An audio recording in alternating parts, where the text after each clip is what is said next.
ರಾಯರ ಭಕ್ತರೆಲ್ಲರಿಗೂ ಸಹ ನನ್ನ ನಮಸ್ಕಾರ. ಇತ್ತೀಚಿನ ದಿನಗಳಲ್ಲಿ ನಾವು ಈ ಸೋಷಿಯಲ್ ಮೀಡಿಯಾಗಳಲ್ಲಿ ನೋಡಿದಾಗ ರಾಯರಿಂದ ಹೂಪ್ರಸಾದ ತೆಗೆದುಕೊಳ್ಳುವಂತಹ ವಿಡಿಯೋಗಳನ್ನು ಅಪ್ಲೋಡ್ ಮಾಡೋದು, ರಾಯರಿಂದ ಹೂಪ್ರಸಾದ ಸಿಗುವಂತಹದ್ದನ್ನು ಹಾಕುವಂಥದ್ದೇ ಒಂದು ದೊಡ್ಡ ಟ್ರೆಂಡ್ ಆಗಿದೆ.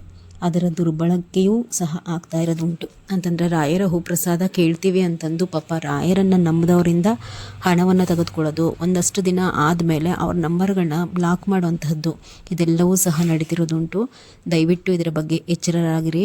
ಯಾರೂ ಸಹ ಅವ್ರಿವ್ರಿಗೆ ಹೂಪ್ರಸಾದ ಕೇಳ್ತೀವಿ ಅನ್ನುವಂಥವ್ರಿಗೆ ದುಡ್ಡನ್ನು ಖಂಡಿತ ಕೊಡಬೇಡಿ.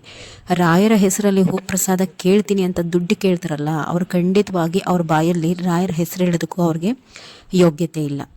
ಇವತ್ತಿನ ವಿಚಾರ ಏನು ನಾನು ಮಾತಾಡ್ತಾ ಇರೋದು ಅಂತಂದರೆ, ನಮಗೆ ರಾಯರ ಅನುಗ್ರಹ ಹೆಚ್ಚಿನದಾಗಿ ಸಿಗಬೇಕು ಅಂತಂದರೆ ದೇವ್ರ ಮನೆಯಲ್ಲಿ ಮೊಬೈಲ್ ನಮಗೆ ಅವಶ್ಯಕತೆ ಇದೆಯಾ ಅಥವಾ ಇಲ್ವಾ ಅನ್ನುವಂಥದ್ದು. ರಾಯರ ಪೂಜೆ ಮಾಡುವಾಗ ನಮ್ಮ ಗಮನ ರಾಯರ ಮೇಲಿರಬೇಕು. ದೇವರ ಮನೆಯಲ್ಲಿ ಅತಿಯಾದಂತಹ ಮೊಬೈಲ್ ಬಳಕೆ ಖಂಡಿತ ಒಳ್ಳೆಯದಲ್ಲ. ನಮ್ಮ ಮನೆಯಲ್ಲಿ ಪ್ರತಿಯೊಂದನ್ನು ಸಹ ನಾವು ಸಿದ್ಧ ಮಾಡ್ಕೋತೀವಿ. ಅಂತಂದರೆ ದೇವರಿಗೆ ಎಲ್ಲವನ್ನು ಅಲಂಕಾರ ಮಾಡ್ಕೊತೀವಿ. ರಾಯರ ಫೋಟೋಗೂ ಸಹ ಎಲ್ಲ ಅಲಂಕಾರ ಮಾಡ್ಕೊತೀರಾ, ದೀಪಗಳನ್ನ ಹಚ್ತೀರಾ.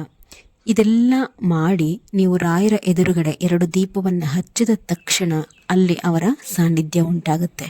ಅಂತಂದರೆ ರಾಯರೇ ಇರ್ಬೋದು ಅಥವಾ ನೀವು ಯಾವುದೇ ದೇವರನ್ನು ನೆನೆದು ದೇವರ ಮನೆಯಲ್ಲಿ 2 ದೀಪವನ್ನು ಭಕ್ತಿಯಿಂದ ಹಚ್ಚಿದ ತಕ್ಷಣ ಆ ದೇವರು ಅಲ್ಲಿ ಸಾನ್ನಿಧ್ಯವನ್ನು ಪಡ್ಕೊತಾರೆ. ಅಂದರೆ ಅಲ್ಲಿ ಅವರ ಅಸ್ತಿತ್ವ ಇರುತ್ತೆ.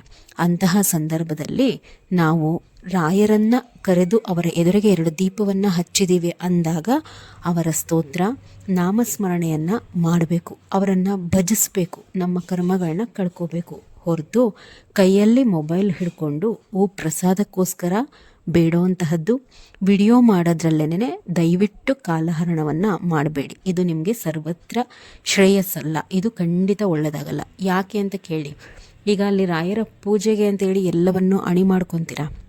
ನೀವು ಭಕ್ತಿಯಿಂದ ನೀವು ಮೊಬೈಲ್ ಆನ್ ಮಾಡಿ ಬಿಟ್ಕೊಂಡ್ರಿ ಅಂತಂದರೆ ನಿಮ್ಮ ಗಮನ ಪೂರ್ತಿ ಮೊಬೈಲ್ ಕಡೆ, ವಿಡಿಯೋ ಕಡೆ. ರಾಯರು ನಮಗೆ ಹೂಪ್ರಸಾದ ಕೊಡಲಿ, ಅದು ಮೊಬೈಲಲ್ಲಿ ಕ್ಯಾಪ್ಚರ್ ಆಗಲಿ, ನಾವು ಅದನ್ನು ಸೋಷಿಯಲ್ ಮೀಡಿಯಾಗೆ ಹಾಕೋಬೇಕೋ ಅಥವಾ ಮತ್ತೊಬ್ಬರಿಗೆ ತೋರಿಸ್ಕೋಬೇಕೋ ಅನ್ನೋವಂಥದ್ರಲ್ಲೇ ನಮ್ಮ ಗಮನ ಇರುತ್ತೆ. ಹೊರತು ರಾಯರ ಕಡೆ ಖಂಡಿತ ನಿಮ್ಮ ಗಮನ ಇರೋದಿಲ್ಲ.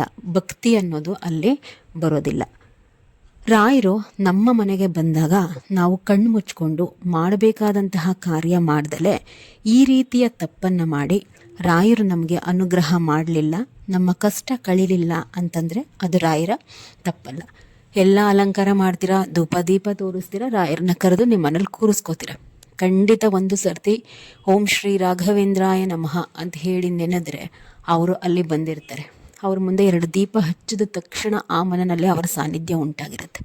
ಅವರನ್ನು ಕರೆದ ಮೇಲೆ ನೀವು ಅವರಿಗೆ ಪ್ರೀತಿ ಆಗೋ ಥರ ಪೂಜೆ ಪುನಸ್ಕಾರಗಳನ್ನ, ಅವರ ಸ್ತೋತ್ರಗಳನ್ನು ಅವರ ನಾಮಸ್ಮರಣೆಯನ್ನು ಮಾಡಿ ರಾಯರ ಅನುಗ್ರಹಕ್ಕೆ ನೀವು ಪಾತ್ರರಾಗಬೇಕು. ನಿಮ್ಮ ಭಕ್ತಿಯನ್ನು ಅವರು ಮೆಚ್ಚಬೇಕು. ಆಗಲೇ ಅವರ ಅನುಗ್ರಹ ಹೆಚ್ಚಿನದಾಗಿ ನಿಮ್ಮ ಮೇಲೆ ಆದಾಗ ನಿಮ್ಮ ಕಷ್ಟ ಅನ್ನುವಂಥದ್ದು ಕರಗಿ ನೀವೇನೆಲ್ಲ ಅಂದ್ಕೊತಿರೋ ಅಥವಾ ನೀವೇನು ಅಂದ್ಕೊಳ್ದಲ್ಲೇ ನಿಮ್ಮ ಜೀವನದಲ್ಲಿ ಏನೆಲ್ಲ ಒಳಿತನ್ನು ಮಾಡಬೇಕೋ ರಾಯರು ಮಾಡ್ತಾರೆ. ಅದನ್ನು ಬಿಟ್ಟು ನೀವು ರಾಯರನ್ನು ಕರೆದುಬಿಟ್ಟು ನಿಮ್ಮದೇ ಆದಂತಹ ಲೋಕದಲ್ಲಿ ನೀವು ಮುಳುಗಿದ್ರೆ ಇದು ಹೇಗಾಗುತ್ತೆ ಅಂತಂದರೆ, ನೆಂಟರನ್ನ ಬನ್ನಿ ಅಂತ ಹೇಳಿ ನಮ್ಮ ಮನೆಗೆ ನಾವು ಕರೆದುಬಿಟ್ಟು ನಮ್ಮ ಪಾಡಿಗೆ ನಾವು ಮೊಬೈಲನ್ನು ನೋಡ್ಕೊತ ಕೂತ್ಕೊಂಡ್ರೆ ಅವ್ರಿಗೆ ಎಷ್ಟು ಬೇಜಾರಾಗ್ಬೋದೋ ಆ ರೀತಿ ರಾಯರಿಗೆ ನಾವು ಅಪಮಾನ ಮಾಡಿದ ಹಾಗೆ. ನಿಮಗೆ ರಾಯರ ಅನುಗ್ರಹಕ್ಕಾಗಿ ನಿಮ್ಮ ಜೀವನದ ಕತ್ತಲೆ ಕಳಿಬೇಕು, ಕಷ್ಟಗಳು ಕಳೆದು ಒಳ್ಳೆಯದಾಗಬೇಕು ಅಂತಂದರೆ ಅವರ ಸೇವೆಯನ್ನು ಮಾಡಬೇಕು.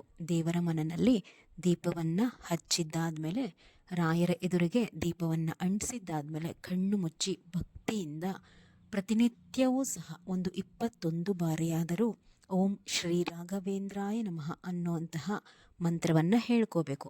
ಧೂಪವನ್ನು ತೋರಿಸ್ಬೇಕು, ದೀಪವನ್ನು ತೋರಿಸ್ಬೇಕು. ಪ್ರತಿನಿತ್ಯ ಏನೆಲ್ಲ ನಾವು ನೈವೇದ್ಯ ಮಾಡಲಿಕ್ಕಾಗದಿದ್ರೂ ಅವರಿಗೆ ಸ್ವಲ್ಪ ಕಲ್ಲು ಸಕ್ಕರೆನಾದರೂ ನೈವೇದ್ಯವನ್ನು ತೋರಿಸ್ಬೇಕು. ಏಕಾದಶಿ ಆಚರಣೆಯನ್ನು ಮಾಡಬೇಕು. ಇದೆಲ್ಲವನ್ನು ಮಾಡೋದಕ್ಕೆ ಮುಂಚೆ ಅತಿ ಶೀಘ್ರವಾಗಿ ನಿಮಗೆ ರಾಯರು ಒಲಿಬೇಕು ಅಂತಂದರೆ ಅವರ ಮುಂದೆ ದೀಪ ಅಂಟಿಸಿದ ತಕ್ಷಣ ವಿಷ್ಣು ಸಹಸ್ರನಾಮದ 10 ಶ್ಲೋಕಗಳನ್ನಾದರೂ ಸಹ ಪ್ರತಿನಿತ್ಯ ನೀವು ಹೇಳ್ಕೊಡಿ. ನೀವೇ ನೋಡಿ, ಕೆಲವೇ ದಿನಗಳಲ್ಲಿ ನಿಮ್ಮ ಜೀವನದಲ್ಲಿ ಆಗುವಂತಹ ಬದಲಾವಣೆಗಳನ್ನು ನೀವೇ ನೋಡ್ತೀರ.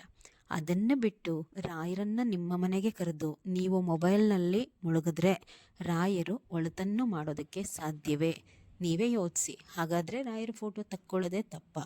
ಖಂಡಿತ ಅಲ್ಲ. ಸಂಪೂರ್ಣವಾಗಿ ರಾಯರ ಎಲ್ಲ ಪೂಜೆ ಏನಿದೆ ಶಾಸ್ತ್ರೋಕ್ತವಾಗಿ ಮುಗಿಸಿದ ನಂತರ ನೀವು ಅವರಿಗೆ ಒಂದು ಹೂ ಅಕ್ಷತೆಯನ್ನು ಹಾಕಿ ನಮಸ್ಕಾರ ಮಾಡಿ, ನಿಮ್ಮ ಪೂಜೆ ಪುನಸ್ಕಾರ ಸಂಪೂರ್ಣವಾಗಿ ಮುಗಿಯುತ್ತಲ್ವಾ, ಆಗ ಒಂದು ಫೋಟೋ ತಗೊಳ್ಳಿ, ತೊಂದರೆ ಏನಿಲ್ಲ. ಇನ್ನೊಂದು ಏನು ಹೇಳ್ತಾರೆ ಅಂತಂದರೆ, ಇದು ಹಿಂದಿನ ಕಾಲದಲ್ಲಿ ಯಾರಾದರೂ ನಮ್ಮ ಮನೆಗೆ ಬಂದಾಗ ಅವರ ದೃಷ್ಟಿಗಳು ನಮ್ಮ ದೇವರ ಮನೆಯಲ್ಲಿ ಬೀಳಬಾರ್ದು ಅಂತಂದು ದೇವರ ಮನೆ ಬಾಗಿಲು ಹಾಕೋರು. ಅಂದರೆ ನಮ್ಮ ಮನೆಯ ದೇವರ ಮನೆಯನ್ನು ಎಲ್ಲರೂ ನೋಡಬಾರ್ದು ಅಂತ ಹೇಳಿ. ಆದರೆ ಇವತ್ತು ಪೂಜೆ ಪುನಸ್ಕಾರವನ್ನು ಮಾಡಿ ಅದನ್ನು ನಾವು ಸೋಷಿಯಲ್ ಮೀಡಿಯಾಗಳಲ್ಲಿ, ನಮ್ಮ ವಾಟ್ಸಪ್ ಸ್ಟೇಟಸ್ಗಳಲ್ಲಿ ಹಾಕೊಳ್ಳೋ ಅಂಥದ್ದೇ ದೊಡ್ಡದಾಗಿದೆ. ತೊಂದರೆ ಇಲ್ಲ. ಆದರೆ ಯಾವುದೂ ಸಹ ಅತಿಯಾಗಿ ಮಾಡಬಾರ್ದು. ಮೊಬೈಲನ್ನು ಆನ್ ಮಾಡಿಟ್ಟು ಹೂಪ್ರಸಾದ ಆಗೋದನ್ನೇ ಕ್ಯಾಪ್ಚರ್ ಆಗಲಿ ಅಂತ ಹೇಳಿ ನೀವು ಇಡೀ ಪೂಜೆ ಮಾಡುವಂಥದ್ರ ಚಿತ್ರಣ ಕ್ಯಾಪ್ಚರ್ ಆಗಲಿ ಅಂತ ಫೋನನ್ನು ಆನ್ ಮಾಡಿ ಬಿಡಬೇಡಿ. ಇದು ಒಳ್ಳೆಯದಲ್ಲ. ರಾಯರು ಹೂಪ್ರಸಾದ ಕೊಡ್ತಾರೆ ಅನ್ನುವಂಥದ್ದು ಸೂರ್ಯ ಚಂದ್ರರು ಇರೋಷ್ಟೇ ಸತ್ಯ. ಅದನ್ನು ಅವರು ಭಕ್ತಿಯಿಂದ ಆರಾಧನೆ ಮಾಡುವಂತಹ ಪ್ರತಿಯೊಬ್ಬರೂ ಸಹ ಅನುಭವಿಸಿರ್ತಾರೆ. ಅದನ್ನು ನಾವೇ ದೊಡ್ಡದು, ನಮಗೆ ರಾಯರು ಹೂಪ್ರಸಾದ ಕೊಡ್ತಾರೆ, ಅದನ್ನು ನಾವು ಲೋಕಕ್ಕೆ ತೋರಿಸ್ಕೋಬೇಕು ಅಥವಾ ನಾವು ದೊಡ್ಡ ಭಕ್ತರು ಅಂತ ಹೇಳಿ ಜನಕ್ಕೆ ತೋರಿಸ್ಕೊಬೇಕು ಅನ್ನುವಂತಹ ಅಹಂಭಾವ ಬೇಡ.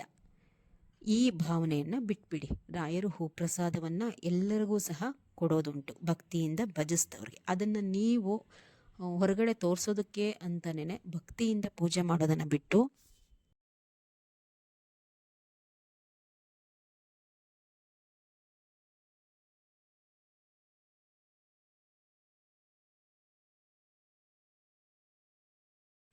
ಮೊಬೈಲ್ಗಳಲ್ಲಿ ಸೆರೆ ಹಿಡಿಯೋದರಲ್ಲಿ ಕಾಲಹರಣ ಮಾಡಿ ಒಂದು ರೀತಿ ಕರ್ಮಕ್ಕೆ ಪಾತ್ರರಾಗಬೇಡಿ. ನಿಮ್ಮ ಗಮನ ರಾಯರ ಮೇಲಿರಲಿ, ದೇವ್ರ ಮೇಲಿರಲಿ. ಇನ್ಫಾರ್ಮೇಷನ್ ಇಷ್ಟ ಆಗಿದೆ ಅಂದ್ಕೊತೀನಿ. ಎಲ್ರಿಗೂ ನಮಸ್ಕಾರ.